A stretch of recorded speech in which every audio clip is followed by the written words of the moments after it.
എല്ലാവർക്കും Sindhu's food and സ്പൈസസിലേക്ക് സ്വാഗതം. ഇന്ന് നമ്മൾ രാമശ്ശേരി ഇഡ്ഡലി കഴിക്കാൻ വേണ്ടിയിട്ട് രാമശ്ശേരിയിലേക്കാണ് പോകുന്നത്. നമ്മൾ ബസ്സിലാണ് രാമശ്ശേരിയിലേക്ക് പോകുന്നത്. അങ്ങനെ നമ്മൾ സ്റ്റേഡിയം ബസ് സ്റ്റാൻഡിലാണ് എത്തിയിരിക്കുന്നത്.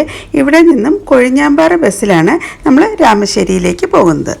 കൊഴിഞ്ഞാമ്പാറ വഴിയോ അതല്ലെങ്കിൽ കഞ്ചിക്കോട് വഴിയോ നമുക്ക് ഈ ഒരു രാമശ്ശേരി ഇഡ്ഡലി കഴിക്കാൻ വേണ്ടി പോകാവുന്നതാണ്. ഞങ്ങൾ കൊഴിഞ്ഞാമ്പാറ വഴിയാണ് പോകുന്നത്. അവിടെ പോകുന്ന വഴിക്ക് നബിദിന റാലിയൊക്കെ കാണാവുന്നതാണ്.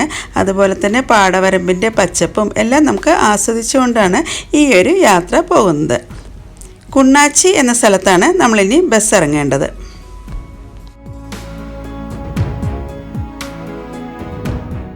അങ്ങനെ നമ്മൾ കുണ്ണാച്ചിയിലാണ് ബസ് ഇറങ്ങിയിരിക്കുന്നത്. ഇനി നമുക്ക് ഇവിടുന്ന് പോകേണ്ടത് ഓട്ടോയിലാണ്. ഇത് ബസ് റൂട്ടല്ല, ഒരു ഉൾനാടൻ ഗ്രാമപ്രദേശമാണ്. ആദ്യം നമ്മൾ പോകുന്നത് മന്നത്ത് ഭഗവതിയെ തൊഴാൻ വേണ്ടിയിട്ടാണ്. ഇത് നമ്മൾ പോകുന്ന ദിവസം തിരുവോണ ദിവസമാണ്. അതുകൊണ്ട് തന്നെ അവിടെ ഒരു വലിയൊരു പൂക്കളൊക്കെ അവർ സെറ്റ് ചെയ്തിട്ടുണ്ടായിരുന്നു.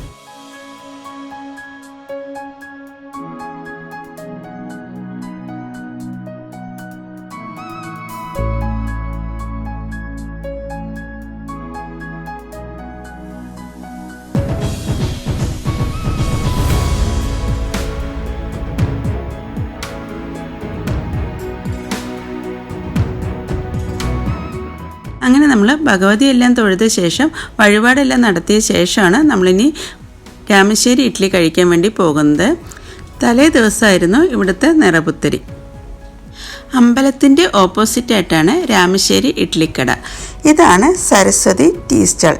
ഇതുകൂടാതെ 3-4 രാമശ്ശേരി ഇഡ്ഡലിക്കട വേറെയും 4-5 ഉണ്ട്. ഒരു കുടുംബത്തിലെ ആളുകളാണ് ഈ ഒരു ബിസിനസ് ചെയ്തുകൊണ്ടിരിക്കുന്നത്. 6 ടേബിളോടുകൂടി സെറ്റ് ചെയ്തിട്ടുള്ള ഒരു ചെറിയൊരു കടയാണ് ഈ ഒരു സരസ്വതി ടീ സ്റ്റാൾ. അപ്പോൾ നമുക്ക് ഇഡ്ഡലിയൊക്കെ കഴിച്ച ശേഷം അത് ഉണ്ടാക്കുന്നത് എങ്ങനെയെന്നെല്ലാം കണ്ടു നോക്കാം. ഈ ഒരു കടയുടെ ചുമരിലായി നിരവധി സിനിമാ താരങ്ങൾ വന്നതിൻ്റെ ഫോട്ടോസ് എല്ലാം കാണാവുന്നതാണ്.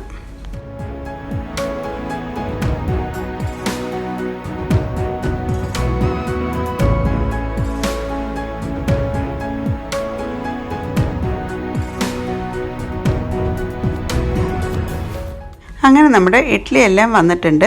ടേബിളിലായിട്ട് ചട്നിയും സാമ്പാറും പൊടിയും അതുപോലെ മുളക് ചമ്മന്തിയും വെച്ചിട്ടുണ്ട്. കൂടാതെ നമ്മൾ എക്സ്ട്രാ ആയിട്ടാണ് വടയും കൂടി ഓർഡർ ചെയ്തത്. ഇവിടുത്തെ ഇഡ്ഡലിപ്പൊടിക്കും അതുപോലെ തന്നെ മുളക് ചമ്മന്തിക്കും ഒരു പ്രത്യേക ഒരു ടേസ്റ്റാണ് എനിക്ക് ഫീൽ ചെയ്തത്. അതുപോലെ രാമശ്ശേരി ഇഡ്ഡലിയുടെ കാര്യം പറയുകയാണെങ്കിൽ വളരെ സോഫ്റ്റാണ്. വായിലിട്ട് അലിഞ്ഞു പോകുമെന്നൊക്കെ പറയുമല്ലോ, അതുപോലത്തെ ഒരു ഇഡ്ഡലി തന്നെയാണ്. നമ്മുടെ തട്ടുദോശയൊക്കെ ഉണ്ടല്ലോ, ആ ഒരു വലിപ്പത്തിലാണ് നമുക്ക് കിട്ടുന്നത്. പക്ഷേ അത്രയും കട്ടിയൊന്നുമില്ല, നല്ല സോഫ്റ്റ് ആയിട്ടുള്ള ഒരു ഇഡ്ഡലിയാണ്. ചമ്മന്തിപ്പൊടി ചാലിക്കാൻ വേണ്ടിയിട്ട് നല്ലെണ്ണയാണ് അവിടെ വെച്ചിരിക്കുന്നത്. ഇനി നമുക്ക് എൻ്റെ കിച്ചണിലേക്കൊന്ന് കയറി നോക്കാം. പണ്ട് കാലത്ത് മൺകലത്തിലാണ് സ്റ്റീം ചെയ്തിട്ട് ഈ ഒരു ഇഡ്ഡലി തയ്യാറാക്കിയിരിക്കുന്നത്.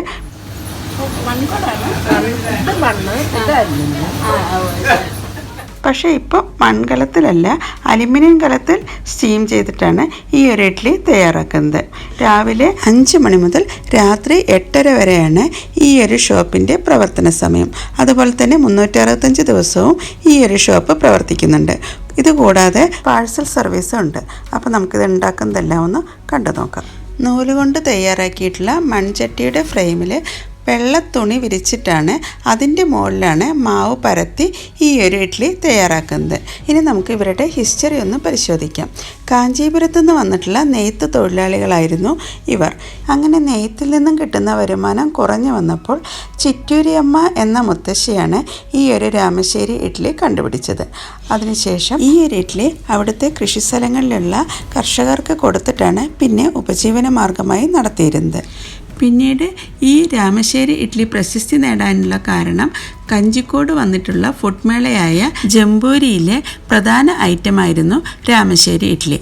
അതിലൂടെയാണ് രാമശ്ശേരി ഇഡ്ഡലി ലോക പ്രശസ്തി നേടിയത്. ഇത് നമുക്ക് 2-3 ദിവസമൊക്കെ സൂക്ഷിക്കാവുന്നതാണ്. ഫ്രിഡ്ജിൽ വെച്ച് സ്റ്റീം ചെയ്ത് എടുക്കാം. ഒരു സ്റ്റീമറിൽ അറ്റ് എ ടൈം 3 രാമശ്ശേരി ഇഡ്ഡലിയാണ് തയ്യാറാക്കാൻ സാധിക്കുന്നത്. അങ്ങനെ 3 പരത്തി വെച്ച ശേഷം പിന്നെ ഒരു ചെറിയൊരു അണ്ടാവ് വെച്ച് അടച്ചിട്ടാണ് സ്റ്റീം ചെയ്തെടുക്കുന്നത്.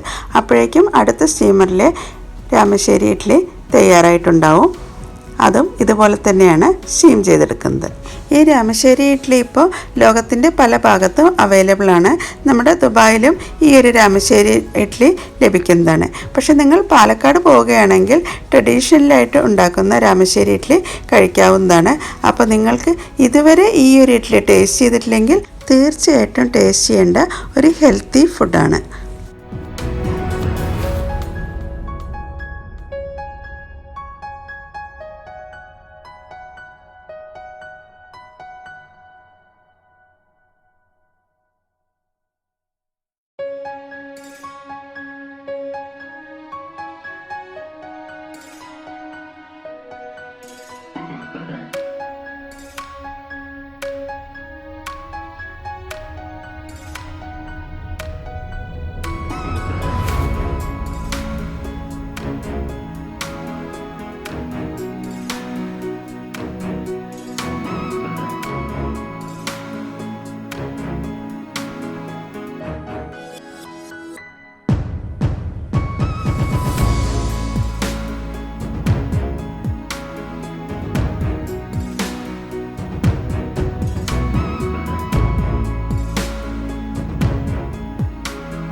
അങ്ങനെ നമ്മൾ രാമശ്ശേരി ഇഡ്ഡലി എല്ലാം കഴിച്ച ശേഷം പാഴ്സലൊക്കെ വാങ്ങിച്ചിട്ടാണ് അവിടെ നിന്നും പോരുന്നത്. അവിടെ നിന്ന് ഇറങ്ങിയ ശേഷം പിന്നെ നമ്മൾ അടുത്തായിട്ട് തന്നെ ഒരു മാരിയമ്മൻ ക്ഷേത്രം കൂടിയുണ്ട്. അങ്ങനെ അവിടെയും കയറിയിട്ടാണ് നമ്മൾ പോകുന്നത്. അവിടെയും മനോഹരമായിട്ടുള്ള ഒരു പൂക്കളെല്ലാം അറേഞ്ച് ചെയ്തിട്ടുണ്ടായിരുന്നു. താഴോട്ട് നടന്നു വരുമ്പോൾ നമുക്ക് രാമശ്ശേരി ഇഡ്ഡലിക്കടയുടെ 3-4 ഷോപ്പുകളൊക്കെ കാണാവുന്നതാണ്. ഇനി നമ്മൾ ഓട്ടോയിലാണ് ബസ് സ്റ്റോപ്പിലേക്ക് പോകുന്നത്.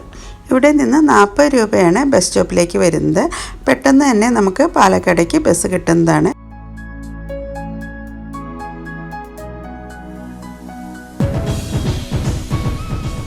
അങ്ങനെ ബസ്സിൽ നമ്മൾ പാട്ടൊക്കെ കേട്ട് പ്രകൃതി ഭംഗിയൊക്കെ ആസ്വദിച്ചിട്ടുള്ള നല്ലൊരു പ്രഭാത യാത്രയായിരുന്നു ഈ ഒരു രാമശ്ശേരിയിലേക്കുള്ള യാത്ര.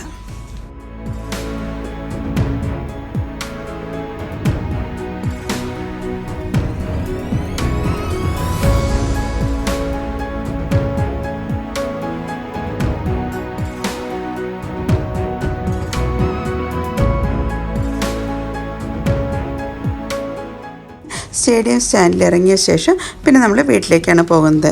അപ്പോൾ നിങ്ങൾക്ക് ഈ വീഡിയോ ഇഷ്ടപ്പെടുകയാണെങ്കിൽ ലൈക്ക് ചെയ്യാനും കമൻറ്റ് ചെയ്യാനും അതുപോലെ ഫാമിലിക്കും ഫ്രണ്ട്സിനും ഒന്ന് ഷെയർ ചെയ്യാനും മറക്കരുത്. താങ്ക്